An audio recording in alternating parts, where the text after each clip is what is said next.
Forget the guesswork. The true health of your engine isn't a mystery, it's written in plain sight on the dipstick. In this video, we're going beyond the basics for a masterclass in engine oil diagnostics.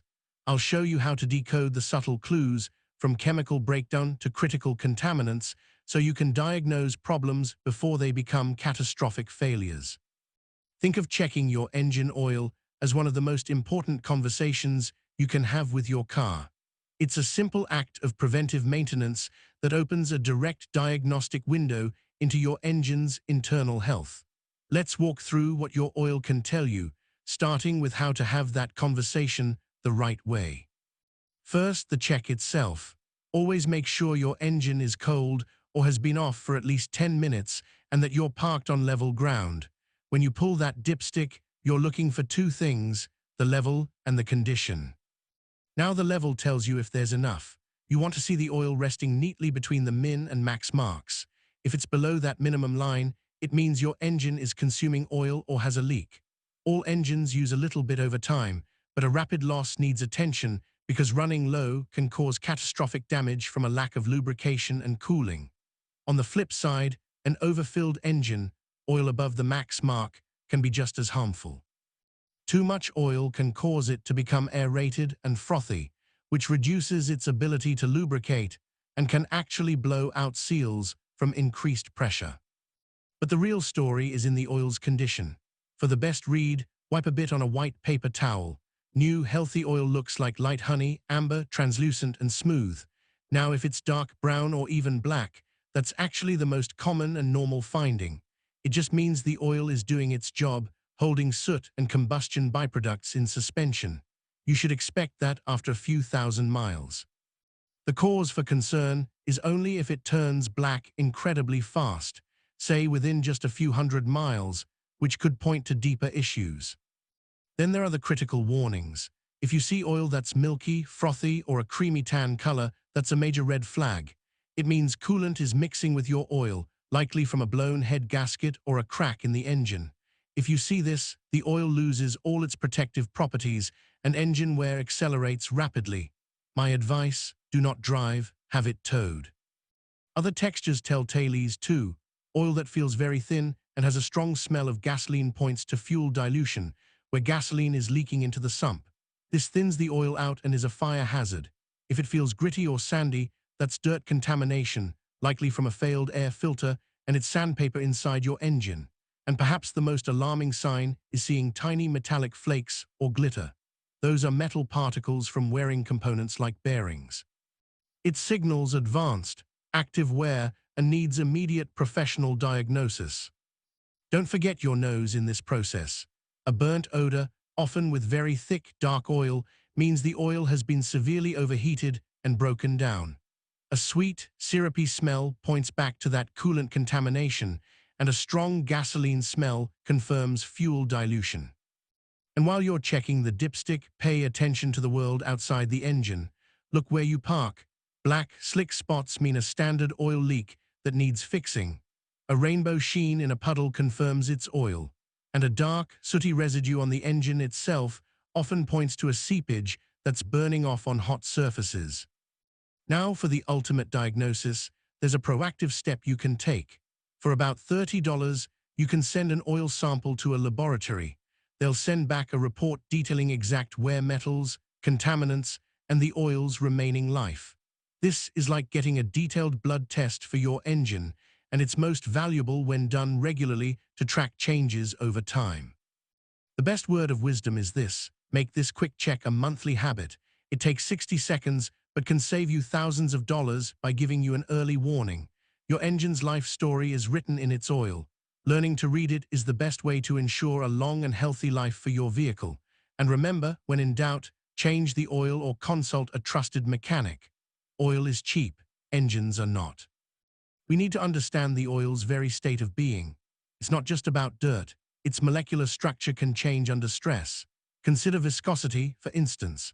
Multi-weight oil, like a 5W30, contains special long-chain polymers that let it flow easily when cold, but protect like a thicker oil when hot. Under extreme mechanical stress, think turbochargers on a cold start or high-performance engines, those long chains can be literally cut or sheared. The clue here is oil that feels too thin and watery for its age, without the smell of gasoline. You might even hear a slightly louder valve train. Then there's the chemical breakdown, oxidation and nitration. This is the oil's chemical death. At high temperatures, oil reacts with oxygen and nitrogen from combustion, creating acids, sludge, and varnish. The clue is unmistakable: oil that has turned to tar. It becomes abnormally thick, sludgy, and sticky, like cold molasses, often with a sharp, acrid smell. You might see this varnish as an amber shellac on the dipstick tube. The consequences are severe. It clogs vital oil passages, starving bearings, and gums up components like hydraulic lifters. This is a slow-motion engine killer, and the #1 cause is extended oil change intervals, along with excessive heat or poor-quality oil. Now let's get forensic about contaminants and pinpoint their source. Take coolant in the oil, the infamous milkshake. Location matters. If you see that creamy mayonnaise-like substance only under the oil filler cap, it's often just condensation from short trips in cold weather. A good highway drive can boil it off. But if that milky substance is homogenized throughout the oil on the dipstick, that's a major internal leak, with the coolant and oil being churned together by the crankshaft. And what about those metal flakes?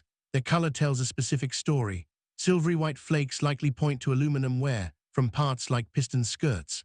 Copper or reddish flakes are a critical warning, often from the soft metal overlays on main or rod bearings. If you feel a magnetic gray grit on the dipstick, that's iron or steel, potentially from the camshaft or cylinder liners. Even those gold sparkles can signal bearing material wear. These contaminants help reveal the silent killers. For example, if your oil turns jet black almost immediately after a change, within just 100 miles, that's a classic clue for excessive blowby. This means worn piston rings or cylinder walls are letting combustion gases flood the crankcase, laden with soot.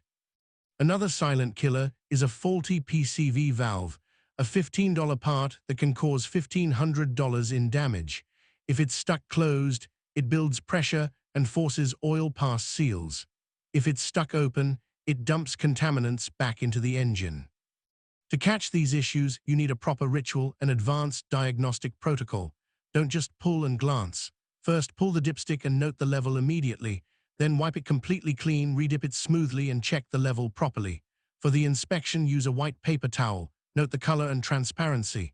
Try the spread test. A drop of healthy oil will hold together, while contaminated oil may spread out with strange rings. Then feel it. Is it gritty, too thin? Too thick and tacky? Smell it for gasoline, a burnt odor, or sweetness. And never forget to unscrew the oil filler cap and check underneath for early signs of sludge or condensation. To move from diagnosis to prediction, think of professional oil analysis as a blood test for your engine. The real power isn't in a single report, but in trending the data over time. Watching for increasing levels of iron can signal cylinder wear. A rise in aluminum points to piston or bearing wear. Increasing silicon means a persistent dirt issue. And if the oil's protective additives are depleting too fast, it tells you your change interval might be too long. So my ultimate advice is this: keep a simple logbook. Jot down the date, mileage, oil level, its color, and its smell. This record will reveal patterns no single check ever could, showing you that you're adding a quart every 1,000 miles, or that the oil is darkening within 2 weeks. Remember, your engine's life story is written in its oil. Learning to read it is the single best skill you can develop. It's not just about preventing failure, it's about truly understanding the machine. Knowledge is power. You now have the framework to not just check your oil, but to analyze it. Implement this protocol, consider a lab analysis for the full picture, and you will become the foremost expert on your own vehicle's health. Take action, be proactive, and thanks for learning with me.